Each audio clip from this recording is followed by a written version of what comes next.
I know Parsinilla says it's also a victory to know when to retreat. And I feel like that's what I've been doing in the last week. My name's Antoinette and I'm the founder of Just Helpers, and I go live every Sunday just to talk about whatever has been percolating in my mind, in my soul, in my body over the last week.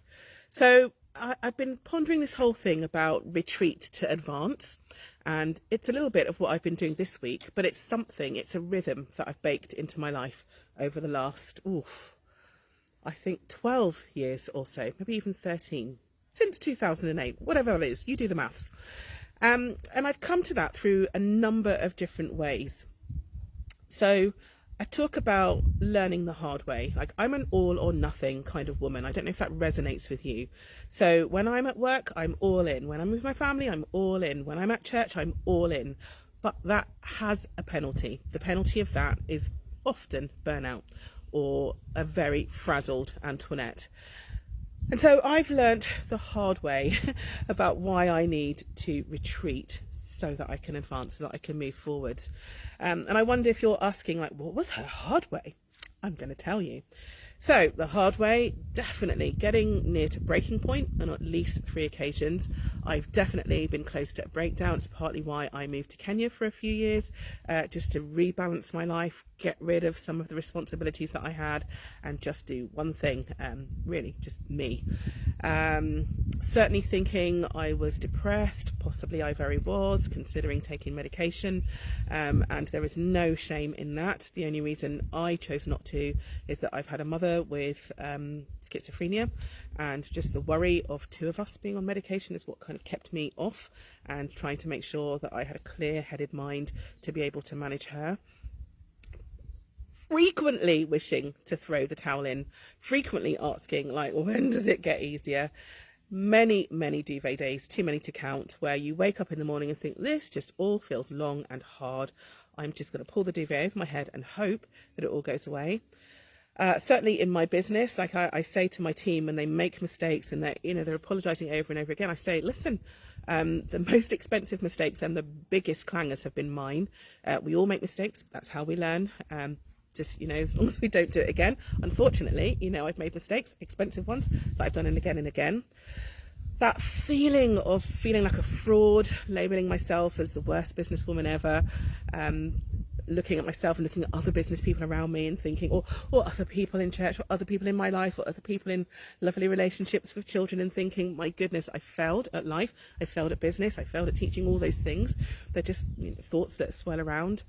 Lots of crying with my business coaches, with my friends, in the middle of the night alone, all of that.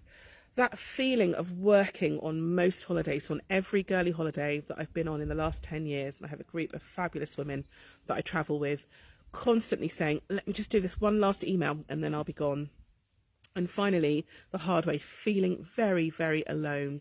And I think particularly it's something that you feel when you own your own business. It's something that you feel when you're in leadership, in senior leadership. So I'm in senior leadership at my church. I'm a founder of 3 businesses, and thankfully one of which I'm a co-founder with, and that one feels so much lighter to carry and so much more joyful. But the weight of all of that is heavy. Maybe you're the head of your family, maybe you're the head of your department, maybe you're the only one in whatever sphere you are. Those things feel hard and weighty.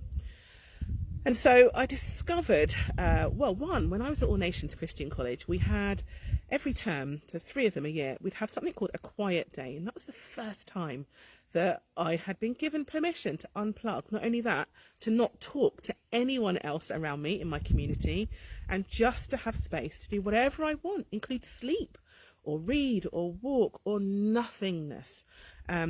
And just not engage in conversation, which for someone like me, who's a bit of an empath, who loves hearing people's stories, who a lot of people like to come and tell me their stories, tell me their stuff, permission not to listen was massive. So that was my first taste of it. And then as I started my business journey, about 2 or 3 years in, I have a really great business coach. We're still together. And he introduced me to something called quarterly planning days. And so I'd go along to these days where there'd be like 40 or 50 or 60 business people squashed into a room, loads of stuff going on, jam-packed with content, and I'd get a lot out of it on the day, but then I'd often leave feeling quite exhausted and overwhelmed. And what I realised from those days was that the three biggest points of value that were for me was, one, getting in my car and leaving my team and my life behind for a day for a legitimate reason. Two, the informal chats that I had with people along the way. So I really enjoyed the lunchtime chats, the coffee break chats, the chats in between the car park and the venue. But here was the gold: 2 hours of silence. Again, you're seeing the theme.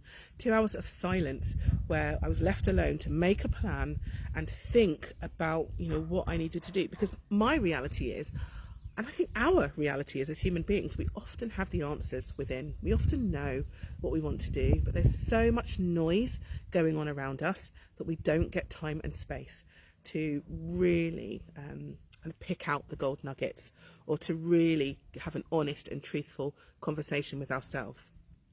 I'm just going to interrupt this. I don't usually do this, but Jeannie McGillivray is watching, and actually her space has become a retreat space as well. So if anybody wants a place in the UK to retreat to advance, check out the Shippen. I might actually put the link in, because that's the other thing that I've baked in. Once a year, I work away for a week in a place in Shropshire. It's beautiful, and the whole of the back room is just a glass front out to fields and sheep and joy and peace.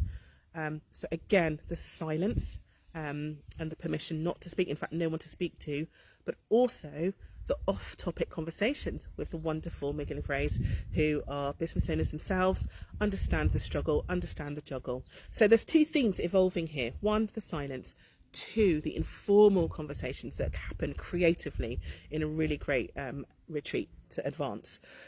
And so I've started to really get intentional, maybe 4 years ago or so, about having, first of all, solo retreats where I could get away, where I could switch off, where I could unplug from the minutiae of life, the cooking, the cleaning, the pastoral visits, which I love in my community, but take up a lot of bandwidth, the incidental, neighbourhood watch stuff, all of it, the driving to put petrol in my car, all the things that you have to do day by day. If you're a parent, all of that, I would unplug, first of all.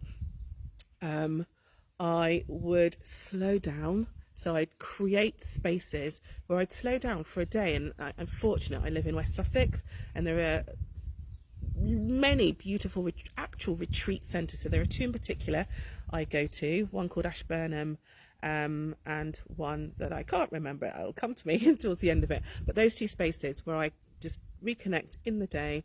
I can remember one day in one of them having this whole stash of things that I was going to think through, but actually I ended up sleeping on the sofa for a whole day. And every time I'd wake up, the log fire would have been banked, and somebody would have left me a cup of tea or a little biscuit or something, just really recognising that I just needed to sleep. But I tell you, after 3 hours of that, I sprang up like a whirling dervish, and it's like I'd had a massive download, and wrote a plan of action that lasted me for a year and really kicked my business into touch. So I go on and on about that. So I have these one-day retreats that I bake in, and I try and do those every quarter. I'll have the 1 week in Shropshire at some point of the year where I just let my soul breathe and I get in the company of like-minded individuals. I have quarterly away days with my co-founder Lindsay, and it's one of the reasons why we founded something called Entrepreneurs, where we're trying to offer the same for women in business, because we know the value of what that means. And one of those, we actually go to a business conference together. We've just had the joy of sorting that out today, and actually baking in time either side of it, again, just to slow down and to percolate and to really make sure that we pluck the nuggets of gold that we need. But this week has been the longest. This has been a business retreat. I've been in Spain. If you saw my live last week, you'll know. And I've come out with family for the first 5 days. And then Lindsay, my business partner, flew out for the last week along with Lizzie, so our third musketeer. And we've done some stonking problem solving this week. We've re-energised, we've relaxed, we've danced, we've had gin fizzes, we've done the whole gamut of things. I've been able to swim every single day. And what these spaces do is that they restore me mind, body and soul. and really, really help me to lay out an action plan for the next little while, however long that's going to be. So with Lizzie and Lindsay, I've thought about business stuff, a track for the whole year, which I will now start to carry out. And we'll have accountability check-ins. We do every Monday, but we will meet again in person in between that. With my family member, I've looked at personal things. Actually, I've done that with Lizzie and Lindsay as well, and looked at where I want, relationships to go, finances to go, dreaming about speaking, public speaking, maybe even writing a book, all those things. But it's just time and space. And I'm getting on the plane tomorrow morning, restored, ready to fight the good fight, and ready to make some magic happen. So I would really entreat you to retreat in order to advance. And I would love to hear about what your practices are. What do you do to restore yourself? What do you do to re-energize, to get clarity, to unplug? That's the really most important thing. What do you do? Please share it with me, share it with us, because this is, as ever, it's a journey that I'm on. These are lessons that I'm learning. And if you have a secret sauce or a place or a thing that you do, I'd love to hear about that. We'd love to hear about that as a community, and maybe implement that in our cycle of rest, work, play. So knock yourselves out. Comments in the post below as ever, and I hope that whatever you've been doing this week, today, has been restorative and given you joy.